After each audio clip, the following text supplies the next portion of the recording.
Tichida kutenda muri Zimbabwe nekuda kwesupport yamunotipa pano paSaint TV abasa richienda mberi. Aiwa ndiri panapa pasaura vedu paFit and Go.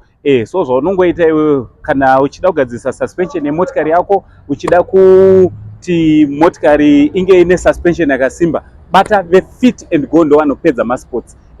So ndichida kupai update about Iben Kapingautowa na Knowledge Kapingautowa. So vakomana vase kuziva kwenyu kuti vaka operate wande tichida kuti a very big thank you kuna Dr. Munyarazi Muriva pamwe chete neteam yao our medical team. Thank you so much for your unwavering support for saving lives on pro bono. Anditi izvo vakazviita pachena.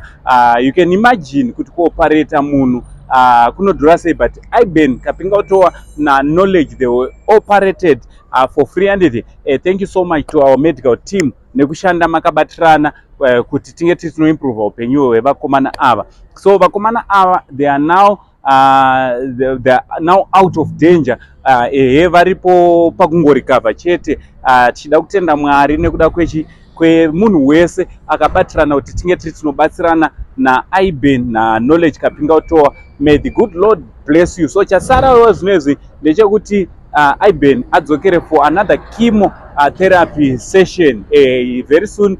Soon after he is discharged kubva kuchipatara kwaari, achabva aenda for his last chemo therapy session. Anditi ndichida kuti thank you kune vese vari kumira naye. Thank you so much nekuwanikwa muri muno batsirana na Iben Kapingautowa na pamwe chete na Knowledge. Aiwa ngatirambe tichisupport our programs here on Saint TV, because kana mukasasupporta basa harigone kuenda mberi. Also let's not forget kusupporta mukomana anonzi iye Blessed Mungate. Uyo ndiye ane story yatinenge tichiita tichifollowa zvakanyanya pamazuva anoteera kuitira kuti nayewo ange ari anobatsirwa.